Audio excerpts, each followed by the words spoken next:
Welcome back, all you goobas out there. Scoopinator with an update on Timberborn. Update 5 is currently in an experimental beta patch, and they've added a lot of really cool things. I have some patch notes here. One of the biggest updates is a new type of water. It's called bad water. It's basically just pollution. If you've played City Skylines, it's basically, when you do all your plumbing and stuff for water supplies and you have the sewage, and if that sewage gets into your main water supply, everyone gets sick. The same kind of thing, and it slowly pollutes the water.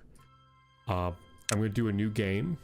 I'm going to, unlock everything super quick with some developer items, but you can see here, they also added these, or not added, but they marked these three with a leaf saying beginner friendly.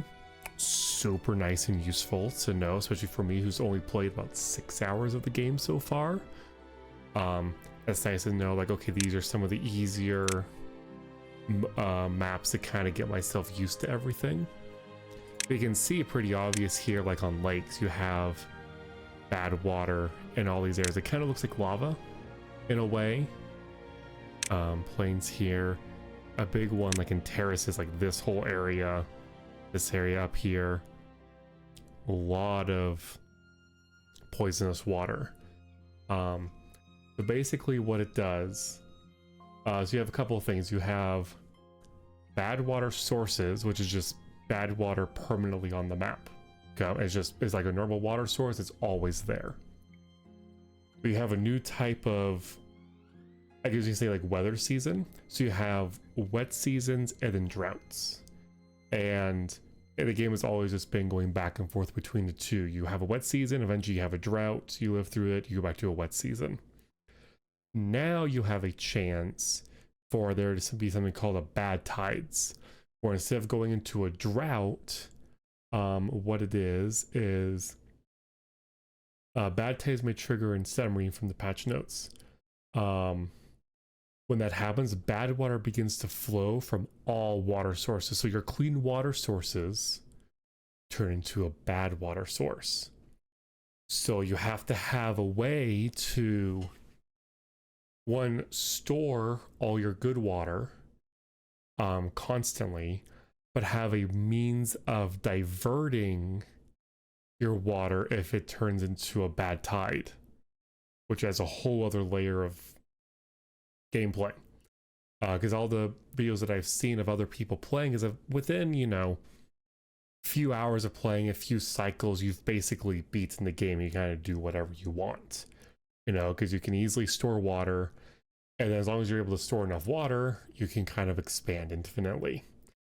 But now this makes it so that if you're trying to store a ton of water, you have a chance of that water turning to crap. And so you have to have a really good system set up for that. As well as there's good reasons to have this bad water. And I'll get to that here in a little bit. But I'm going to go ahead and load up into a map. I'm just going to go easy.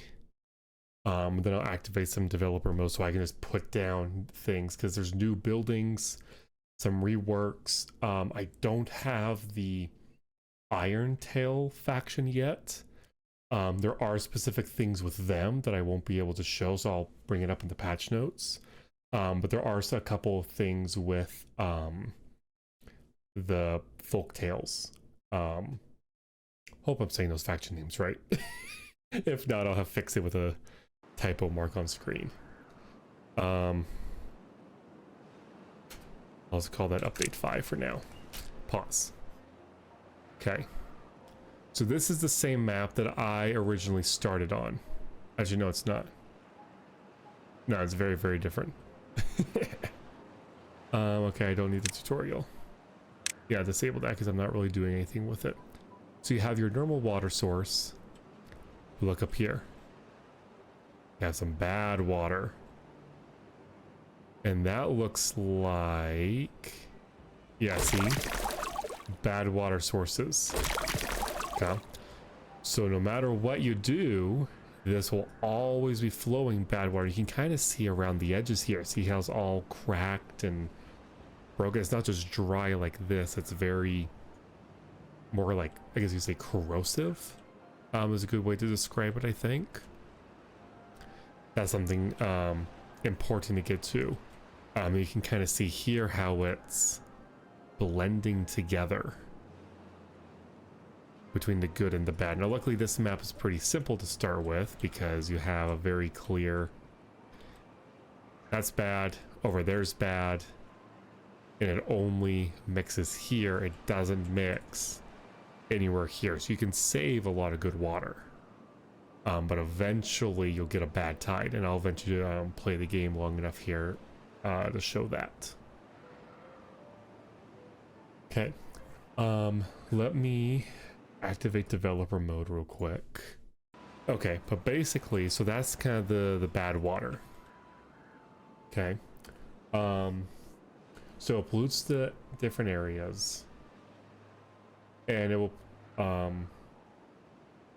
so any plants growing in the area, whether it's regular, aquatic, a tree, will die and wither, or wither and die a lot quicker.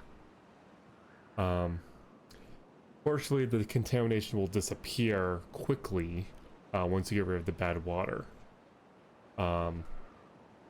You have, if beavers get contaminated with it, they can get contaminated by it by just swimming in it.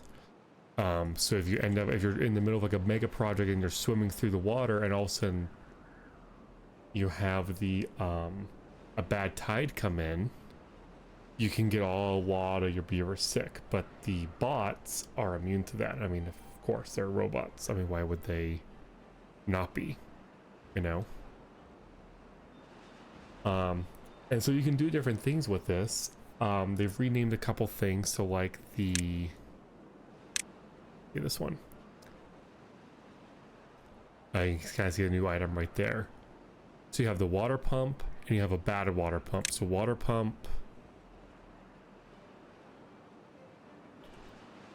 is kind of the same thing. Oops. There. Okay. We have a bad water pump. We'll unlock.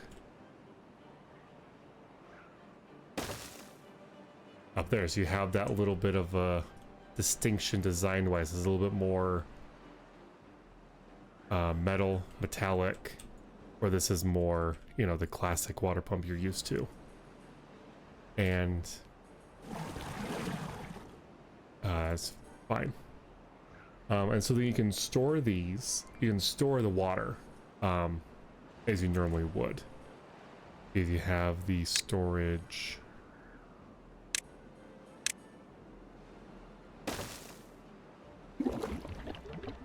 if you have that, you have water,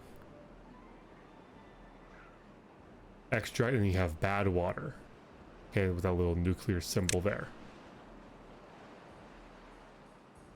You have that difference, so you can specify that in any water container. You can do water or bad water, along with the usual stuff of extract, biofuel, and all that crap. And what you can do with it is actually quite a few things. So with this faction, the the base faction, you can use this tool called a centrifuge. Place that down. And what this does, very loud. Let me get rid of those error messages real quick. So it needs power, but it takes bad water and logs and turns that into an extract. Okay, and then that extract can be used in a, let me find it. That's all foodstuffs. Assemblers, oh, that's all the same. Here we go, well-being. You can tell it's new with the little nuclear symbol. Is these decontamination pods. Yeah. Hang on. Okay. So So you need the extract. You also need to power these. But you use the extract from the centrifuge in the decontamination pod. And that will heal the beavers if they have been, if they've gotten contaminated by the bad water. Okay, so that's actually really cool. They also updated the way that the medical system works. You no longer need dandelion. They've removed dandelions from the game. They removed the healer from the game. So all you need is a medical bed or this decontamination pod. So all you need is one of those two things. And then also I should have looked at that. So like you store the extract, so you have bad water and then extract. So you store the bad water, you put in the centrifuge, that creates extract, you store that here, the extract then goes into here. There you go. Here's your extract. Okay, and then you can come over here and then we add to the bad water. Okay, so it's nice that it's very obviously different.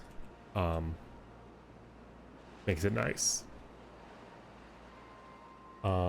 You also can use these new items. They've added in more explosives.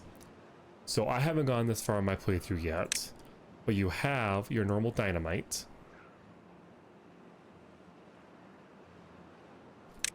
Okay, which I'm just gonna unlock all these real quick. You have your normal dynamite. Right. Oh, sorry, let me delete that. You have your normal dynamite, a triple, or a double and a triple. That takes us an explosive. The double takes an explosive and extract from the bad water in the centrifuge. And then the triple takes 2 extract. And the difference is, you might be able to tell. So if I detonate, let me play here.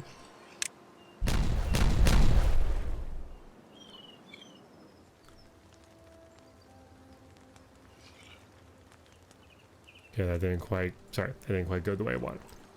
Let's try that again. A single goes 1 tile down. The double dynamite goes 2 tiles down. And I'm sure you can guess a triple dynamite. There you go, see? 3 tiles down. Like that. So that's going to be really nice for like blowing out big areas. You can now use a triple dynamite instead to clear things out 10 times faster. Okay, let me keep going through here. So some things to note: the bad water pump will cost 250 science to unlock, and then you need 20 logs, 10 gears, and 5 metal blocks. 1 worker, and the bad water pump is for the folk tales only. Okay, so this specific type, folk tale only. Okay. Then you have a deep bad water pump, which costs the exact same. Okay. But it is for the Iron Teeth faction. And this one reaches 6 tiles deep. Okay, so that's the difference. Updated buildings, the water pump and deep water pump, like I said, their effectiveness now drops as the bad water concentration increases. Okay, so if you are using just a normal water pump and you end up getting contaminated water, the speed of this is going to slow down drastically as you get more and more of the bad water. That's something to keep in mind. Centrifuge, like I showed, converts bad water and logs into extract, and extract's used for a lot of good things. It's a green liquid. Centrifuge is 600 science, 60 planks, 40 gears, 30 metal blocks. So a lot of this is very, very end game. This takes 2 workers and 200 horsepower. So for the iron teeth, you have an advanced breeding pod option. Okay, so you have your normal breeding pod, which takes like wood and berries. It creates a baby beaver. That baby beaver eventually grows up into an adult beaver. Advanced breeding pods take 1,000 science, treated planks, metal blocks, and it will give you an adult beaver right away. So it's a really great tool if you don't want to have to wait around for the baby beavers to be born and grow up. You can just go straight to an adult beaver using the extract with the advanced breeding pod. And then you have the decontamination pod, like I showed. 400 science, 20 planks, 5 metal blocks, and it requires 20 extract.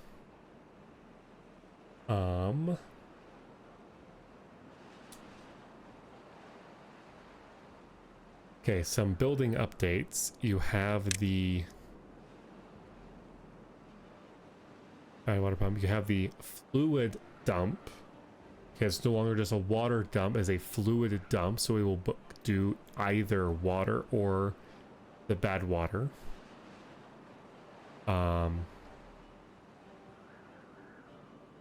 You can tell again because you have the different symbols here with the water and then the little nuclear sign for the bad water.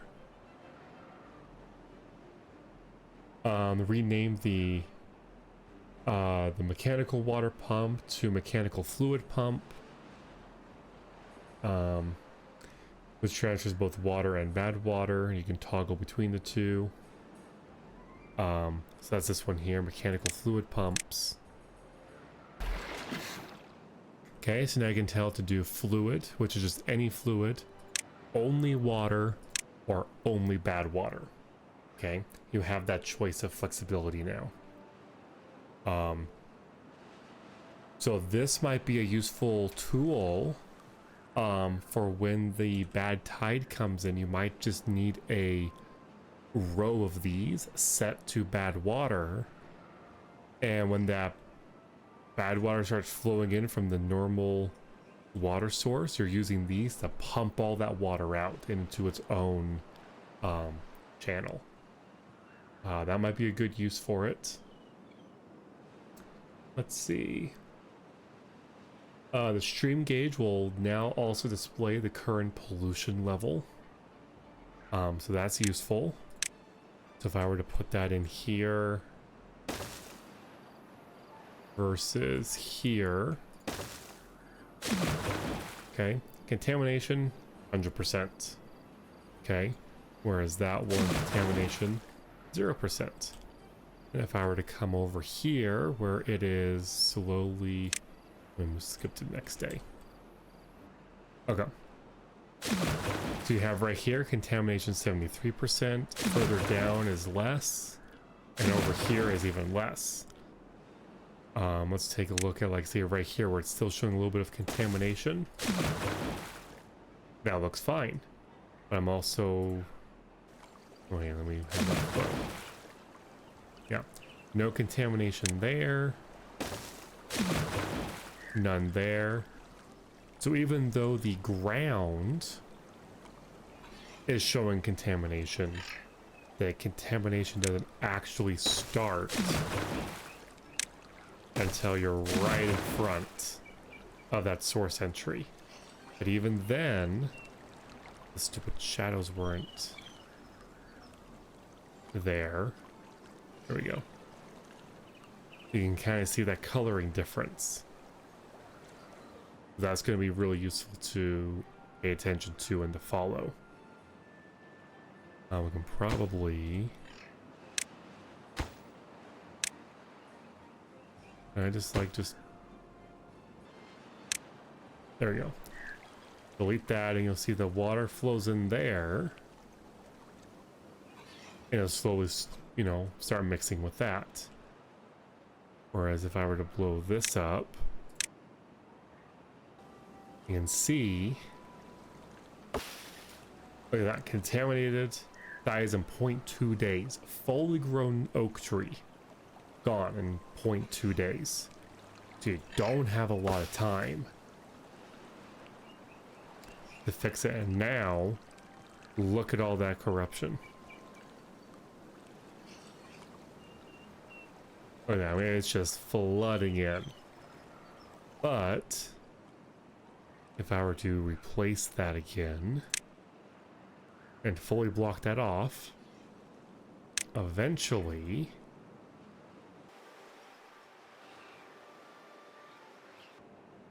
it healed up in the water in the actual river pretty quick. And there you go. Now the land is back normal. So that only happened within a day, not even a full day. So that's great news. So if that does happen, you have a little bit of time. Now everything here is still dead. But at least the land goes back to normal. That's the important part. Okay. You can see right here there is a couple of new leisure activities for the Iron Teeth faction. So they have, there's also a couple new buildings. So before the Iron Teeth stuff, you have a new build, you have lanterns to light up your builds at night. You have a hammock for the folk tales. You have a bulletin pole where they can post their Necker bounties, friendly messages, and announcements. Don't really know what that means, but that's folk tales as well. Let's take a look at that well-being decoration. Okay, there you go. So you have the hammock. Okay, nice little thing. Let's see if I can get a couple of guys to kind of hang out in those. Oh, you saw one right there. Yeah, there you go. See, they just chill in the hammock. And then you have the bulletin pole. It looks like that just kind of has just, you know, that's a nice little decoration for your like city centers and things like that. Don't think it really does anything. That's cool. Okay, you now have for Iron Teeth, you have a beaver bust. Old Kalsko finally gained some solid recognition. You have a clock, brazier, scratcher. Okay, so now the Iron Teeth have a swimming pool, which replaces the Lido deck. So with the folktales, they have a Lido deck. The Iron Teeth, since they're a lot more like industry and like active focus, they get a swimming pool. And going with that same fitness theme, they have an exercise plaza, which is really cool. And then I'm really looking forward to see what happens with this. They have a wind tunnel. So that costs 700 science, 50 planks, 50 gears, 40 metal blocks. So not overly expensive, but still pretty late game. Requires 400 horsepower to operate. And the note says you wanted to be able to send your beavers flying, so we've listened. Kind of. That's gonna be real interesting. I wonder if it's a way to, like, you know, fly around and travel from place to place or something, or I don't know. I need to get through my tutorial level and check that out as soon as possible, because that sounds like a lot of fun. There's a few other quality of life things that were fixed, as well as, okay, coming back to the medicine stuff. Medicine healer dandelions, all gone, just medical beds remain. And then the new addition of the extract in the decontamination pod, like I've said. The built-in maps They updated 9 of the 12 built-in maps for the new Badwater presence. Mountain Range, Helix, and Thousand Islands are the 3 missing maps, and they require significant rework and are unchanged for right now. So if you want to play with just without the Badwater, you still can for the time being. Keybind. This is something that's cool. I didn't know previously, but you couldn't customize keybinds. And now you can, which will be really nice to update. I would actually kind of like.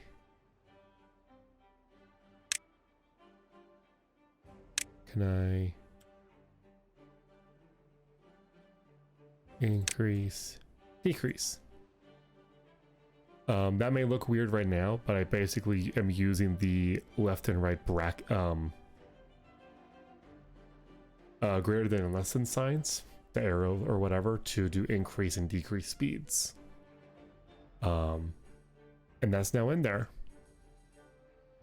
You can do screenshot upscaled, all kinds of other stuff. Raise your visible layer. I did not know that was a shortcut. P for pause. So you can customize all this stuff now, which is going to be really nice for those that want to get into the real nitty gritty of micromanaging stuff. There's a lot of bug fixes. But yeah, that's basically the lowdown. A lot of really cool stuff, a lot of stuff that I cannot wait to get going on. I really need to get through my my current playthrough so I can start digging into a lot more of this. Yeah, hope you guys enjoyed, hope you guys learned something with the new update. I hope you guys have a good time exploring that if you play the game. And if you don't own the game, I would honestly recommend picking it up. I've been itching for something new, and this game has been so much fun. It's a great opportunity right now to start learning with update 4 and get the mechanics down right before update 5, and all these other things get added in. And I look forward to seeing what other creators come up with for different solutions for the new tools and stuff and the new mega projects they all create. I always hope you guys enjoyed. If you did, make sure to hit that like button and leave a comment down below. It really helps me know if I'm doing well with these episodes. I enjoy playing it, so regardless, I'm gonna keep playing because I am just having fun. I figured I'd take you guys along for the journey. So if you guys are enjoying the journey, you know, just let me know in the comments below. Leave an emoji, whatever, you know. Tell me your favorite creator so far on YouTube. Okay. But if you really enjoyed it, make sure you hit that subscribe button and turn on that notification bell so you don't miss future update videos like this and the updates to my current Let's Play series. But yeah, hope you guys enjoyed, and I will see you in the next one.